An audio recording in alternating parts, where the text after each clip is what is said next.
I'm not going to pad out the intro with nonsense that barely has any correlation to what I'm talking about this time, because this isn't a video essay. Even if it looks better on the script and timestamps, nah. We're going to be looking at a bunch of interesting games that are still being worked on, because who doesn't love a little hype for an upcoming game?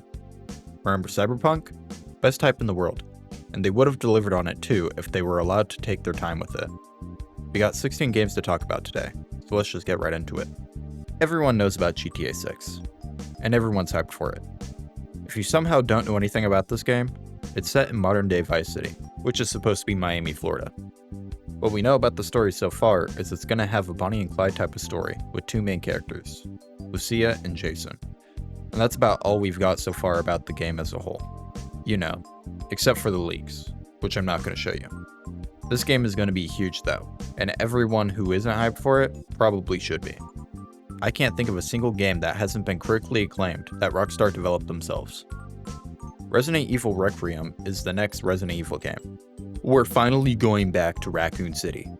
You can play in both first and third person, so people who like the old Resident Evil games can play it how they like, and people who like the new Resident Evil games can still play it like that. I love how the big threat monster in this game is scared to go in the light, and crawls around the whole building through mole holes. Reminds me of some evil residents I've met before. The game just looks so good though. It comes out on February 27th, 2026, so it's not too long of a wait. The Duskbloods is FromSoft's next game. It's a whole new IP with vampires and gothic architecture mixed with diesel punk. Artistically, the game looks amazing. You even have frogs with boobs, so you know it's going to be good. The game is going to be PvPvE focused online multiplayer. It's not going to play like a lot of other FromSoft titles, since it's going to be sort of like a battle royale, sort of like an extraction shooter, while being its own thing entirely. You play as the Bloodsworn, and compete with others for the first blood, but there's way more ways to win than just doing that apparently. It looks like it's going to expand a lot on what Night Rain put in place, with abilities and shifting earths, which sounds great. I know a lot of people are hesitant about the game, thinking FromSoft is going to become a live service slop studio, but for the love of God, let them experiment. A lot of the Soulsborne community are as bad as the Destiny community when it comes to complaining about shit. The only difference is, the Destiny community has valid complaints. The only valid complaint I've seen so far is that it's going to be a Switch 2 exclusive, and nobody wants to buy a whole new console to play a single game. Game looks good though.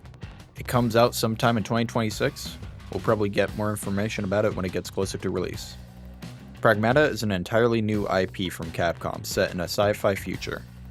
You play some dude that just woke up on a research base on the moon, and figure out what's going on with the robot child named Diana. The combat looks pretty good. It's a little like God of War, in the sense that you can tell Diana to do certain actions to help with combat. Looks like a pretty interesting game. It's set to come out at some point next year. While I haven't played an Onimusha game in my life, Onimusha Way of the Sword looks great. I have no clue what's going on story-wise, but the combat looks amazing. Everything is visually appealing, and the enemy design is sick. It's also got a dismemberment system, which not a lot of games use anymore, so it's cool to see. This one is slated to come out next year. Made by Halberd Studios, Mariachi Legends is a Metroidvania set in Mexico. And I gotta say this before anything else. The art is fucking top tier for this game. Just look at it. You play as Pablo Cruz, a detective that has been given abilities by Lady Death, and is now able to transform and become La Sombra. This game is looking to be a masterpiece. Everything we've seen looks amazing. The combat looks sick. They've got cooking. They've even got a Blade Runner reference. It's scheduled to release in Q2 2026, but it's only for PC and Switch sadly. So if you want it, it's time to ditch that PS4 you've never cleaned. The Blood of Dawnwalker is an open-world action RPG set in 14th century Europe. You play as a half-human, half-vampire hybrid, and fight both humans and vampires. It looks pretty interesting, and I like the art design, so there's that. It's being directed by the director of The Witcher 3, so if you like that game, this is one you should keep up with. It doesn't have a release date yet, or even a set release year, so it's still pretty early in development. Soulsplit is an action roguelike that's all about casting spells and what interactions you can have with those spells. It looks like a lot of fun, solely because there's so many interactions with everything. Zanaris has a lot of shorts on the game's development, because he's the developer. I'd go check his channel out if you want to see more about it and follow its development. Valor Mortis is the next game being made by One More Level, the studio that made the Ghost Runner series. You play as a fallen soldier of Napoleon's army. You've got powers now too, so now you go out and kill all these grotesque mutated corpses. It's a first-person Souls-like, which is really interesting. The art direction is amazing, and the setting is great. I'm definitely looking forward to this one for sure. It comes out next year, don't know when yet. Den of Wolves is a co-op FPS heist game. It's basically Cyberpunk Payday. It's being made by 10 Chambers, the studio that made GTFO, which is a pretty good game. I still gotta play it more. If you like Payday though, then this is one to look at. Out of Action is a Cyberpunk PvP FPS with cel-shaded visuals. It's a pretty interesting game. It's got some pretty powerful movement that makes it a lot more fast-paced than any other FPS games. This will be a Warzone player's wet dream with how much you can run circles on your opponents. It's also got an offline mode, so you can still play if you don't have internet, or you don't want to be stomped on anymore. You'd love to see it.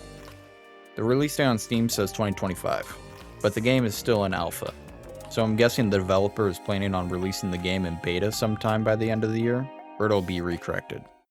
Zero Parades for Dead Spies is the next game being made by the same studio that made Disco Elysium. I've still got to play it, so I've got no clue if they're in the same universe or not. That's something you guys would have to tell me if you do know. The game is visually stunning. It's got the same art style as Disco Elysium, which has beautiful visuals for it. You play as a spy, and you go around doing spy things. That's basically all I can say on it because we don't have much from what I know. It's scheduled to come out next year. Eternity Egg is the most unique game in this video. It's a 3D platformer where you bounce around this. What would you call this? Like CGI in its infancy look type world?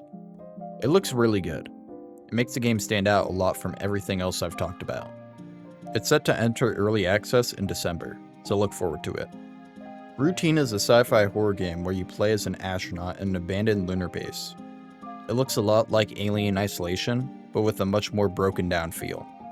Your main tool is this big analog device that takes pictures to help you see what's in the dark, which is such a cool concept, and one of the main things that sold me on the game. The visuals are the other thing that sold me. I'm a fucking sucker when it comes to this type of glow in anything. The lighting is beautiful. The devs know how to make an environment. I love the analog technology that it's got, and the robot that's shown is creepy. This is one I can't wait to get my hands on. If there's any game to keep your eye on in this video, it's gotta be World of Dogs. This game looks like so much fun. It's a shooter where you can just go fast. It's got some of the most intricate combat mechanics I've seen in any game.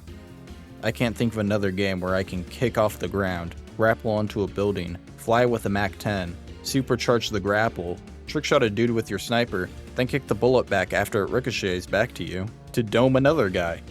What other game allows you to do all that? The only game I can think of right now that can compete in combat interactions is Ultrakill. Even the enemies that have been shown are able to keep up with you, which is exactly what I love to see. But easily one of the best things about this game is watching its development on TikTok and Instagram. Now you might be asking, why is there a screen? What's the screen for? So you can watch Family Guy Funniest Moments compilation number 3 on loop. I don't fucking care what you want. This is what I want. This is my fucking game. These videos are by far the most entertaining devlogs I've ever seen.